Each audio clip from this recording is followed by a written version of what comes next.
what do you think about the healing aspect of belly dancing, and why do you think we don't talk more about it openly? Well, thank you very much for inviting me and giving me the possibility to talk and the honor to talk.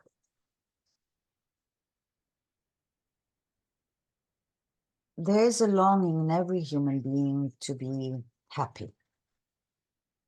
And happiness is a right of every human being.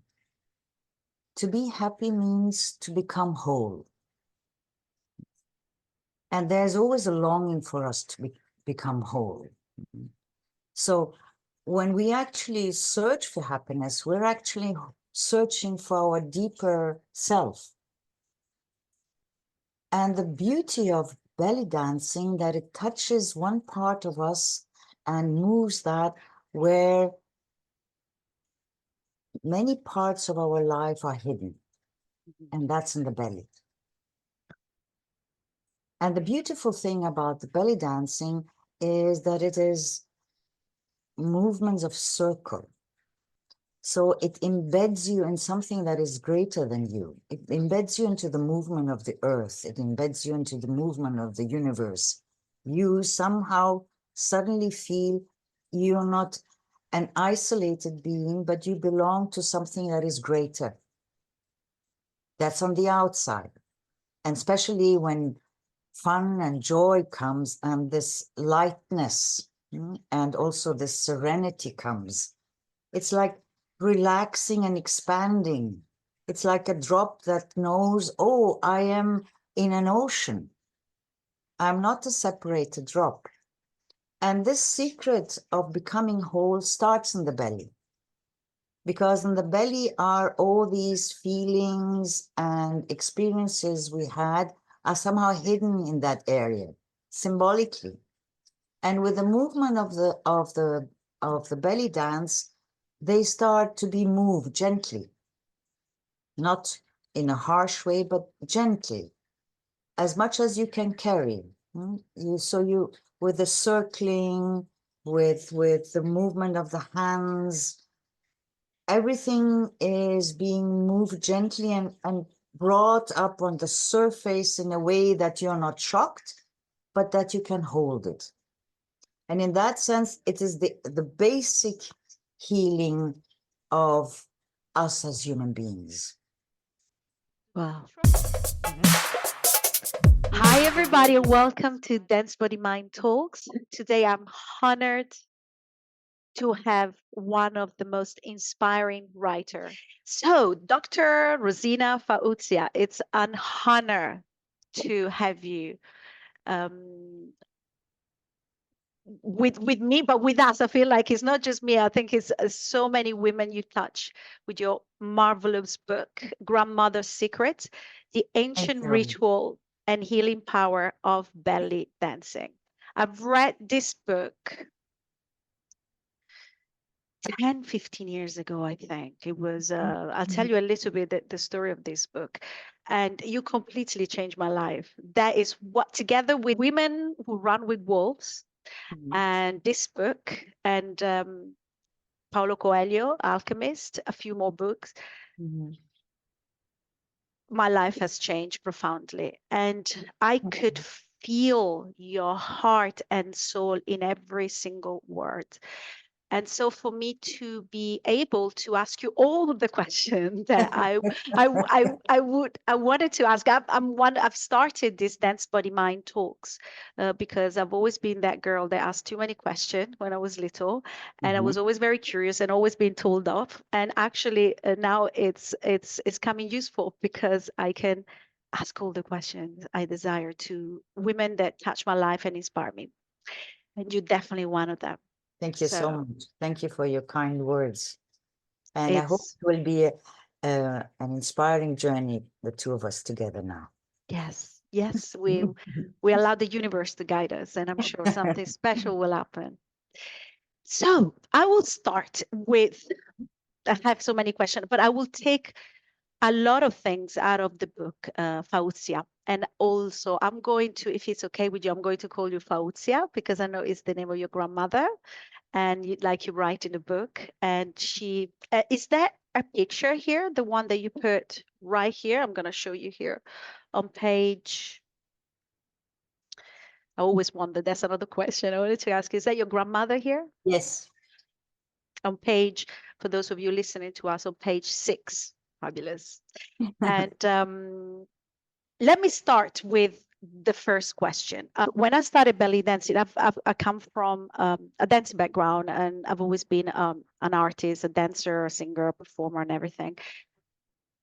Belly dancing is not part of my culture. I mean, I'm Italian, but there isn't belly dancing in Italy, although I believe that it's in every woman's bones somehow.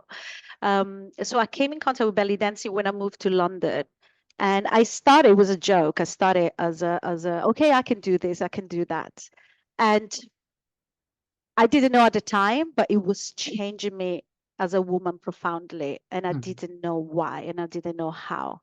I just thought it was the dresses were cool. And I could move my body in ways that very few people could move it. I love the music. I'm Mediterranean, so anything to do with any Arabic sounds or drums will just take over my body, would just take over my body. And I think it was a lot of glitter and all this sparkle, and I think every woman loves that, and I particularly loved it. So, but little did I know it was much more profound. I did not know what was happening to me. I remember the way I used to walk changed, the way I used to even move my hair changed. I had a sense of self and body that I didn't have before. And it came from within. It was something that was changing inside of me.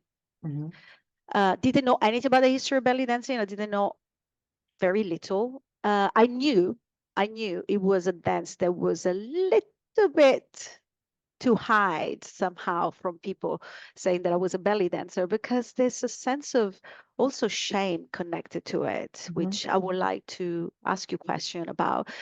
So it was my secret. It was like a secret, something that I enjoy so much doing. And it wasn't really for the attention. I could feel it was something that my body loved doing it, but I was ashamed at the same time to tell people that I was a professional belly dancer, because eventually I became a professional belly dancer. Then I read your book and a new world opened up. The first question I'm going to ask you, and then we'll go a little bit more in depth. When you talk about grandmother's secret and the ancient ritual and healing power of belly dancing, at the time, nobody would associate belly dancing with healing. And when I read the two together, I was like, hold on, a dance that carries so much, in a way, shame, but it's actually healing. And I remember thinking, it is healing. And eventually I started studying a bit more, and I kept on questioning. And then I read your book and I was like, why don't we talk about the healing part of it? Why are we not more loud and reclaim the sacred and spiritual healing part of belly dancing?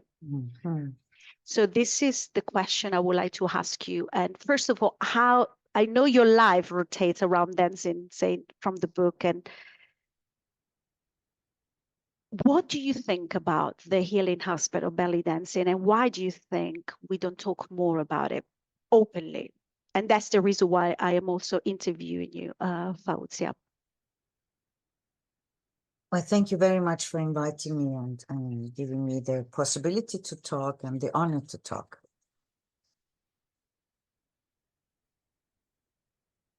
There is a longing in every human being to be happy. And happiness is a right of every human being. To be happy means to become whole. And there's always a longing for us to become whole. So when we actually search for happiness, we're actually searching for our deeper self. And the beauty of belly dancing, that it touches one part of us and moves that where many parts of our life are hidden, and that's in the belly. And the beautiful thing about the belly dancing is that it is movements of circle. So it embeds you in something that is greater than you. It embeds you into the movement of the earth. It embeds you into the movement of the universe. You somehow suddenly feel you're not an isolated being, but you belong to something that is greater. That's on the outside. And especially when fun and joy comes and this lightness and also this serenity comes. It's like relaxing and expanding. It's like a drop that knows, oh, I am in an ocean. I'm not a separated drop. And this secret of becoming whole starts in the belly. Because in the belly are all these feelings and experiences we had are somehow hidden in that area, symbolically. And with the movement of the belly dance, they start to be moved gently, not in a harsh way, but gently, as much as you can carry. You with the circling, with the movement of the hands, everything is being moved gently and brought up on the surface in a way that you're not shocked, but that you can hold it. And in that sense, it is the basic healing of us as human beings. Wow. Even in the way you were describing it and moving was healing. Your body, you were healing by just even moving your hands and your voice was so. And is that how we also reconnect with our sacred feminine, would you say, in that flow with our sacral chakra? Do we reconnect with the flow, living in a society where everything is very pushy and aggressive, like you say, things come up but gently so you can actually hold them. Mm-hmm. So would you say in a way also with our sacral chakra and our belly, do we reconnect with our gentleness, with our flow, with our circularity in life, rather than everything being very linear and very masculine? But what we connect with is actually what it means to be a woman and what femininity means.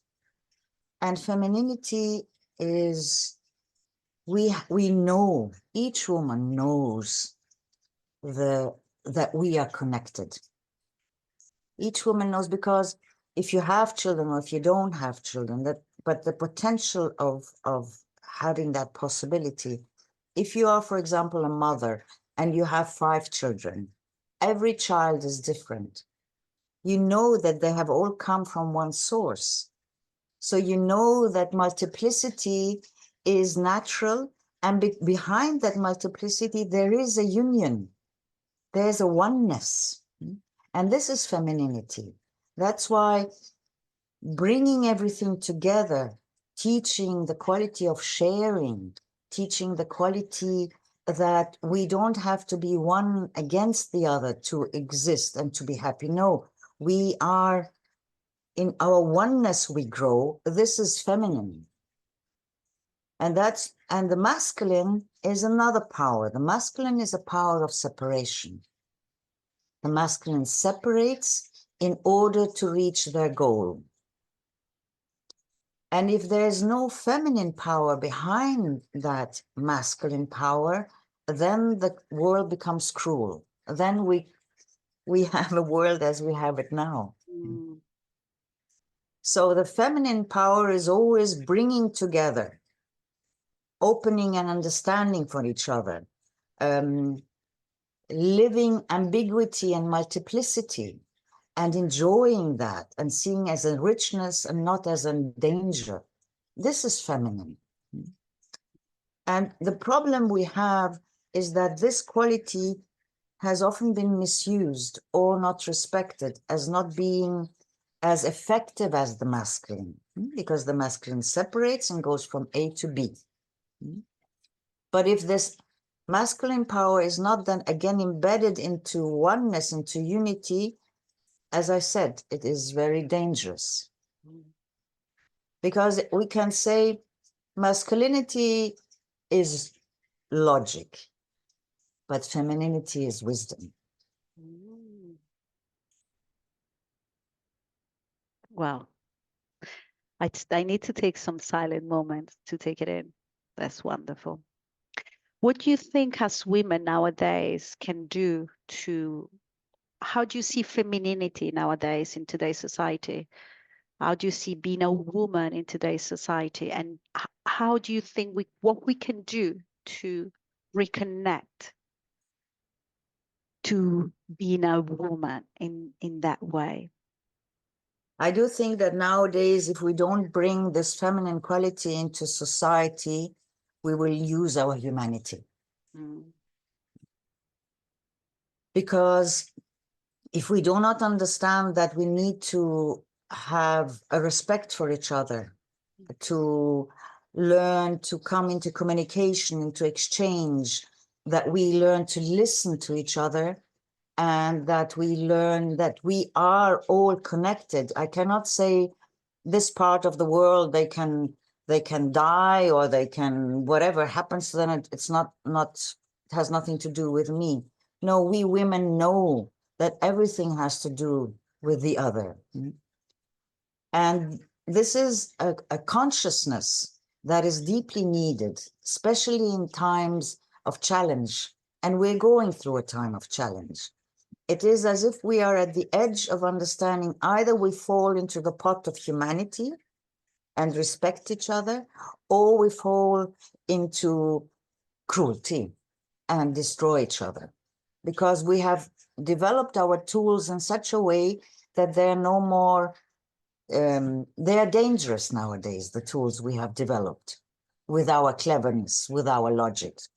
So we need the wisdom. It is essential to have the wisdom and to overcome fear. And how do you overcome fear? The opposite of fear is love. Mm. And this is a quality we women know because we are givers of life and we need now men that protect life. Wow. There is a part in your book, so I'm going to, this is all so profound. When you say seeing fit, there's a part in which your grandmother, I'm going to read it. So, whenever I went down the stairs in our house, I looked down to avoid falling. And one day my grandmother was watching me. Let your feet see for you, she told me. They'll keep you from falling much better than your eyes. Feel with your toes until you find the edge and let your heels slide down the stairs until they find the next one. Put yourself in your center, in the place below your navel, and keep your head high. That was fun, and I spent days going up and down the stairs like a queen. This is how I realized with time that my feet were seen better and better. I felt my soles become more aware, my feet more sensitive and sensual. I came to trust them more and more, and my balance eventually settled in the lower part of my body. In a way, this touched me so much because what you were saying right now, we are so much in our logical part, in our head, I would say, that we lost that our body has the truth, that our body knows even before us. So when I read that, see with your feet, do you mean in a way of our body has the wisdom? And when I trust my body and when I trust, like you were saying, my feet, and I started doing it while I was belly dancing, I knew where I was going. I was heading high because my body knew where it was bringing me. My body knew how to move. Do you think by dancing also, we in today's society, I feel like, especially as women, we're so disconnected with our body. Like I did an interview the other day with another wonderful author, and she wrote a book all about how the body is not the problem, actually has the solution. And because as women, we're always looking for, we're never enough, we're never this enough, we're never that enough. And the body becomes our enemy when actually our wisdom, like you say, in our belly, in our guts, is our wisdom. Would you say with dancing, and especially belly dancing, we can reconnect with our truth by reconnecting with our body and trusting it? You see, we live in a world where only the knowledge of the mind is accepted. But the body has a knowledge, the heart has a knowledge, the soul has a knowledge, the mind has a knowledge too. It is part of all these different kinds of knowledges. And why is the knowledge of the body so essential? Because the body is the vessel that carries everything. So the heart, the soul, the emotions, the mind, everything is carried in that masterpiece called body. So learning the knowledge and the wisdom of the body is essential to know yourself, and is also essential to activate your senses, because the more your senses are activated, the clearer you get and understand your surroundings. The colors get brighter, the soil, the earth starts speaking to you through your feet. You can suddenly see that there were thousands of years beneath your feet, and you can inhale it. So the knowledge of the body is essential for helping us in discovering who we truly are. And that's why dancing, and specifically belly dancing, is so wonderful. Because yes, there are techniques in belly dancing, but every woman gives a unique expression to these techniques. And as a teacher, for example, a dancer, you correct maybe when the technique is a little bit not, can be painful if you continue like that. But you actually help every woman to find her unique form of being, her unique form of expressing herself, her unique form of moving, and respecting, acknowledging, and being delighted with what she is, without comparing. We stop comparing when we dance, belly dance. There's no comparing. It is coming together and making it even richer. And this is very healing, to stop comparing and to stop judging. We become free beings and we grow into our dignity. Wow. And Fawzia, why do you think then with a dance that's so powerful, like belly dancing or Ras Sharki or Oriental dancing, something so healing and so powerful for women, why do you think there is also some sense of shame connected to it, to the dance, to the actual dance? Well, life energy is also sexual energy, because we are actually born through a sexual act. We are created through a sexual act. So sexual energy is life energy. And when you start moving in that life energy, it also brings that part out. And sexual energy or life energy is essential for our growth. First, we have to live a life and feel that we are alive. And then the next step comes into that life energy, into that sexual energy, when we start to love. It's the same energy that grows into love. And it is the same energy that then grows into spirituality. So the belly dance shows that essential power and energy of life. And that can make one shy and want to hide, because it is also intimate. And on the other hand, it is, for the ones who are watching, it is very stimulating, because it brings also to you life energy. Wow. So to keep it shy is understandable, or to keep it hidden. It's like I'm talking about a secret. Do you think also could it been as been objectified as well by the viewer or by society at one point, like by people watching it? Do you think like something to sell? Could that ever affected it as well?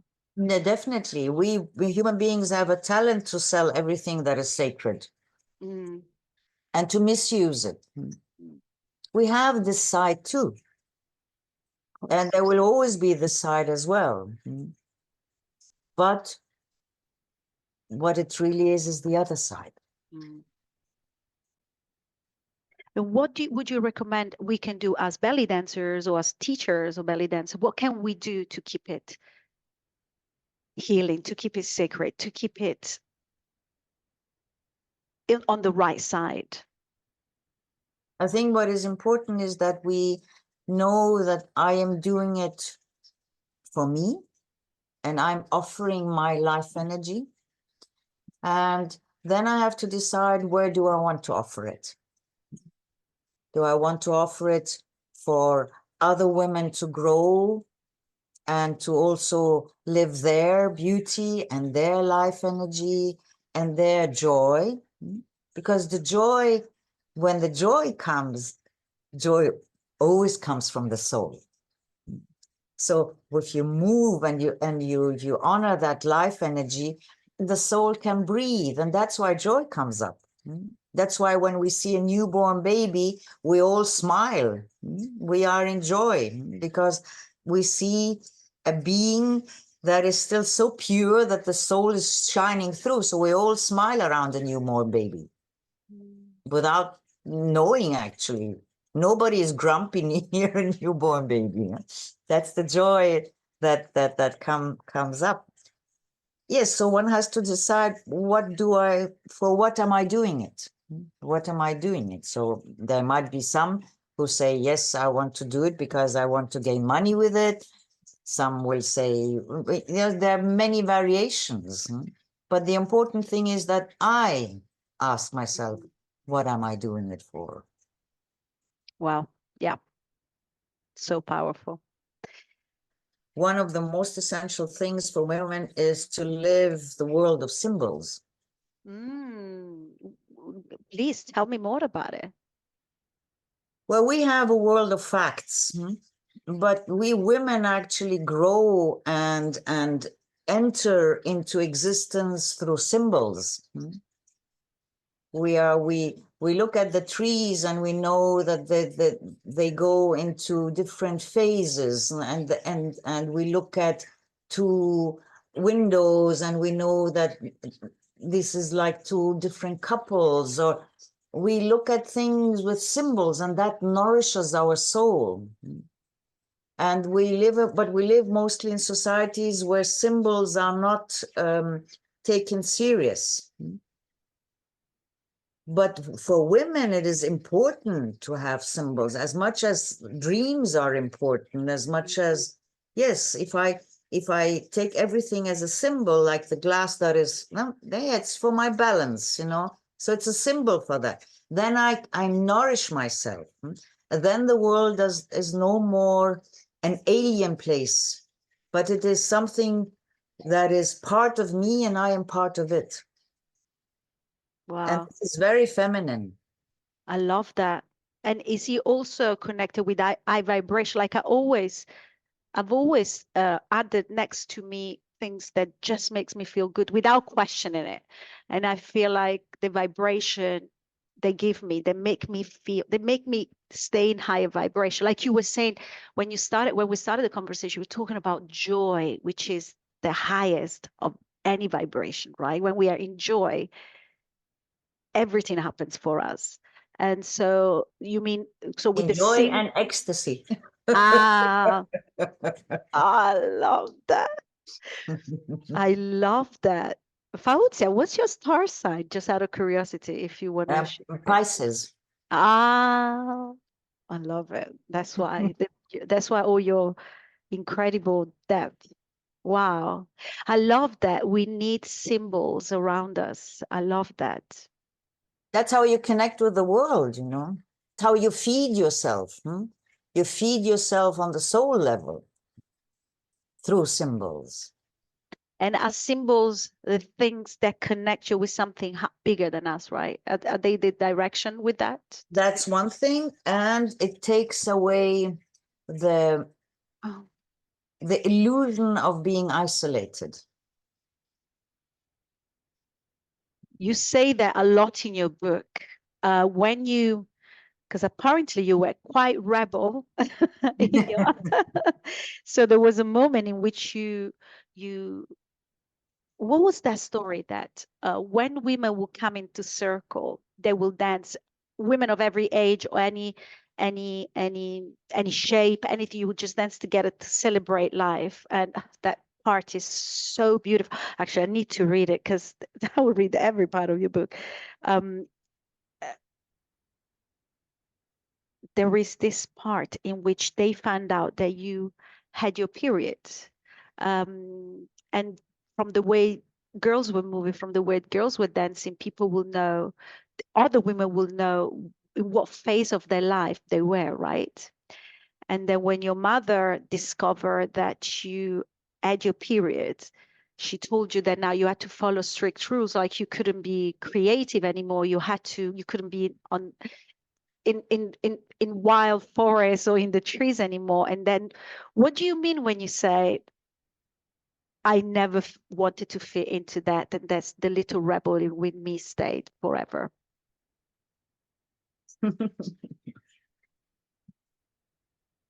Traditions are wonderful, Mm. but there's also times where it is important to go beyond tradition. Sometimes there are periods in life where you have to go beyond tradition. That means out of the track that is known into the paths that are unknown, so that you come back with a different awareness and can really drink from the path that others have walked before. So Mm. it is important to have one's own path so that one then clearly and with free will and with a freedom of mind can say yes. One has to experience life. I'm not saying that one should go, whatever happens, let me experience, let me experience. To be a woman is a great honor. Mm. And to be a woman that feels her dignity is essential for this world. That means I am, and I have to treat myself, and I have to get to know myself as a jewel. Wow. A jewel that when she takes away all the mud that can be thrown at that jewel, she can then bring the esoteric meaning of existence, the inner meaning of existence. This is femininity. And every woman should know her preciousness on that level and take good care of herself and know who to let to come close and whom she has to keep away. Wow. I totally relate with that. And it's so empowering as well. And also what you were saying about traditions, and sometimes there is that, I call it that good girl conditioning, that they just want us to stay in that little cage, like gold cage sometimes as well. And instead of us, like you say, you need to live life, you need to experience life. You're a jewel, and even if all that mud comes to you and you go through everything, also you still keep shining because you're nourishing your own light, right? And also I feel like us women, sometimes they want to dim our light. We are scared of our own power, of our own light, because sometimes everywhere we go, they're trying to dim you down, like, this is too much, you're being too much, you're asking too many questions, who do you think you are? You need to be in that conditioning zone. And the moment a woman step out for herself and realize that actually they're trying to dim your light, you need to keep that light shining. And the only source, like you were saying, is knowing how precious you are, and the gift of being born as a woman. Mm. And so it's so powerful what you just said. It's I think, would you say is that what us women are missing nowadays, that sense of worthiness? I think women always knew it, but it takes courage to live it. Mm. And yes, we human beings in general love to belong. Not everyone is created to fly alone in the sky. So for that belonging and for that deep longing that every woman has for harmony, sometimes women go too far. They are willing to be victims for the case of harmony. And there we have to take care.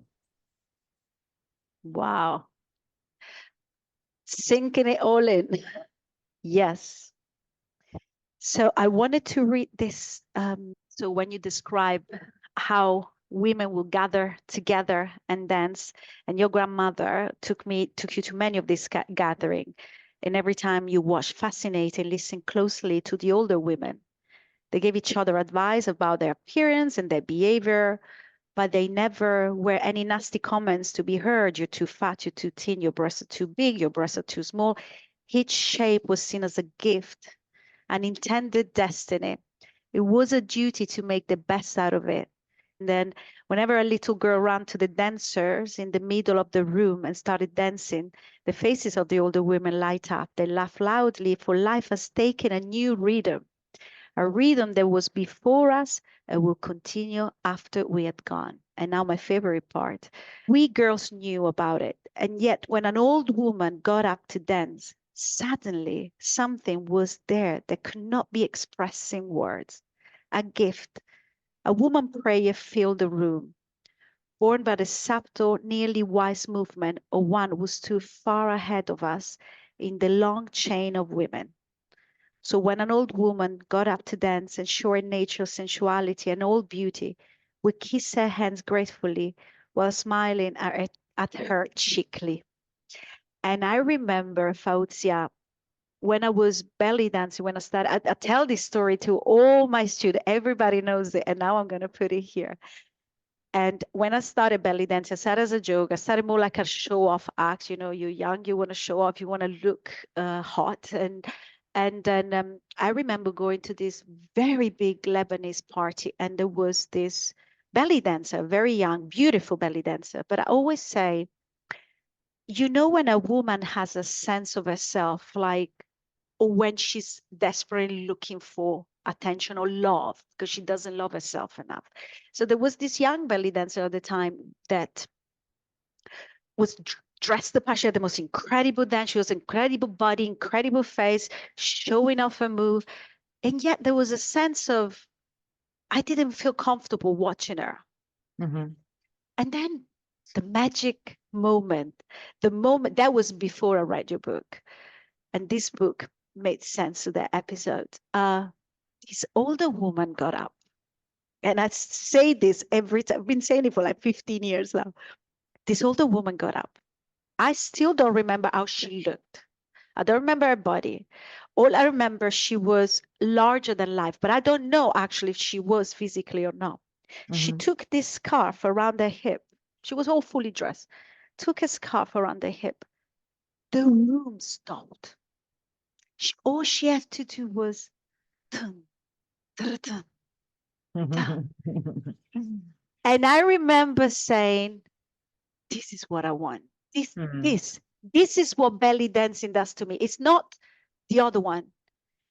That sense of, like you said, she knew she was a woman, a jewel. Doesn't matter the age. It didn't matter the look. I still don't, if I see her on the street, I still don't know how she looks like. But I remember this must have been a minute. The room silence. No one was looking at the other one. She didn't have to get undressed. She didn't need to have to make noise. A body, a presence, stood up, and like you say in the book, she was speaking a language that words could not define. And it was from her ancestors and for future generation of women. That was the moment. I didn't know what was happening. That's the moment I decided this is what I want to find in my life. That. And this book is all about, this book explained that. Yeah, it's wonderful. Yes. I mean, that's why you say it's with 50 that you start being really a belly dancer. I remember my first belly dance teacher, it was a Lebanese teacher, it was a man. And I was doing a baladi, and I was 22, 23. And he told me, there's no way you can do a baladi if you don't become a woman. And I remember thinking, you're trying to tell me that I need to be old to be a baladi? No, you need to be a woman. And you become a woman with age. You don't have the heaviness, that the emotional heaviness, the wisdom, the body wisdom, he told me, to be able to do a baladi. And I was mad. I was like, I show you my weight, you know. And now that I'm getting older, I understand it. And would you say belly dance is also a dance that the more you get older, the more you get lighter with it, and or heavier, whatever the more you own the dance? Yes, because the older you get, the more you dance with the cells you have in you and the blood you have in you than with the audience you have around you. Ooh, I'm going to finish with this one. Wow. Wow. That's so true. Because is it because you're with the older you are, the more your presence is known to you, and you're more. It is also, hopingly, the process of getting older is also to become freer. To lean back to your true nature and to live it and to accept it. As I said, we human beings, we long to belong. And we change a lot of things in us to belong and to be accepted. But when we come older, we understand it's not about being accepted, it is about being.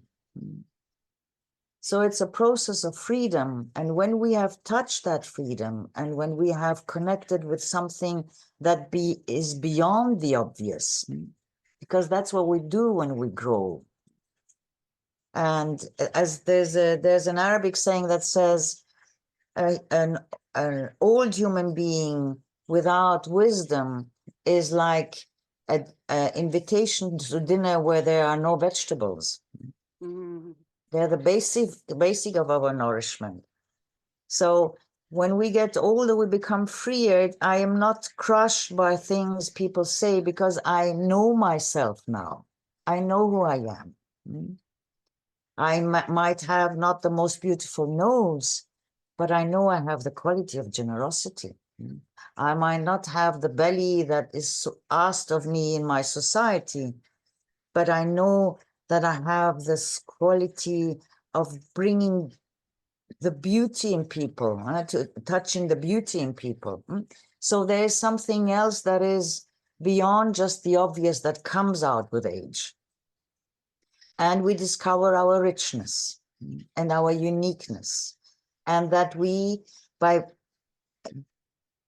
having life, by being here, we are a gift to the world. And it is our way. Thankfulness is actually to use the gift you have been given in the best possible way for yourself and for others. That's true thankfulness. And when we get older, we are also thankful for life, for every day. Wow. When do you think when do you think society will realize that women get better with age? They ask me because it's so true. Like, I've always been fascinated by women, but now the older I get, the older I'm fascinated by. There's a stage in which a woman, at one point, around probably 40, when we need to decide, am I continue to be me? Am I gonna choose to be me, or am I gonna follow, where everything is being written for me? And when you Mm. make that choice, it's all my favorite women are all older women. They're like just uh, incredible wisdom. And so to finish this interview, because it's been 1 hour, really, I cannot believe it. I can stay here for other hours, but maybe. What advice would you give us, Fawzia, for us women? What can we do to Well, one of the step most into? important things for us women is to stop the competition and to stop to follow, if I may say so, this patriarchal system that gives us the feeling we always have to compete with each other. This is essential, that we understand that we are sisters and that each sister has qualities I don't have, but by her having it, it can inspire me, and so can I inspire her with other qualities. So not to be in competition anymore and not to compare oneself all the time, but to let myself be inspired by the others. Then we can grow together, and then we can bring to the world what it truly needs. It needs this feminine quality of sharing. That brings also balance into society, brings balance into nature. It takes away the aggressivity.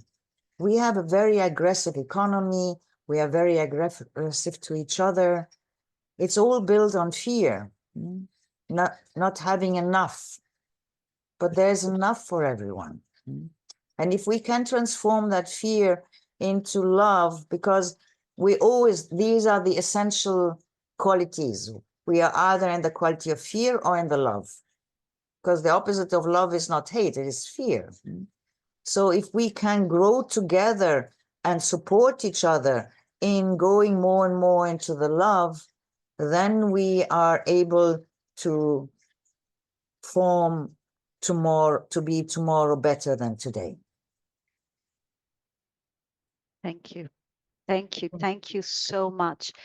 It has been an honor. You have said so many things that I cannot wait to share with everybody, and Thank it you. has been better than I envisioned it. I've manifested this interview with you, and you are an incredible soul, and please keep writing for us. Can you tell us what are you doing at the moment, Fawzia? I know you are a Sufi teacher, right? Mhm. But anything that you would like to share with us? How can we stay? I know you're not on social media. You don't have any social media. Are you writing any book, or are you doing anything? I know also I've read. I know you live in Vienna, which is one of my favorite cities of all time, and you have a center for women. Am I Yes, correct? for um, feminine spirituality and Sufism, I call it. So Uh, it is a center that is here to nourish women, wow. and everyone is welcome. And we try. It is how do you say, organized by women and held by women. So it's a women group that holds that center and that accompanies people that come. Men are welcome, but it's for women. That's the Wow. focus. That's the So focus. we could come from London one day and Oh, visit you there. yes, you're most welcome to come. I'm definitely coming. Do you do like activities from morning till evening and I It guess depends. classes? Sometimes, if, for example, a group comes, let's say, um, I always try to, there's no program in that sense, but I always try to see what are the wishes and the needs of the group that is coming. Wow, because I'm holding retreats for women all around. So we could come with some of our girls from Dance Body Mind Girls, and we can come to you, and maybe you can organize some activities for us. Sure. Oh, love to. Oh, wow. You can send me all the information. Fawzia, I will see you very soon in Vienna then. And any book that you're writing, and are you still writing? I know there's some amazing book I haven't booked, but Yes, whatever I write, whatever subject I write, is for people to find who they truly are, because we are, as human beings, we are beings of light that have come into that body to make human experience.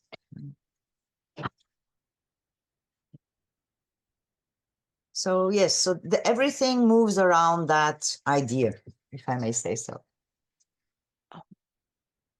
this is the As, sentence that I've been saying continuously in the last few years. I've been through a breakdown, but then a breakup. I remember the first thing I say, I understand now that we are so being of light, having a human experience. I yes, finally understood that. And you said it, and I would love then to finish with this. thank you so much. It was wonderful meeting you. You're such a beautiful, mashallah woman. Amazing. I'm deeply impressed, and may you be protected and always guided through love. Oh, oh, thank you. You have reminded me of that woman that I saw dancing that day. And I remember, wow, you're a gift. You're a gift to us.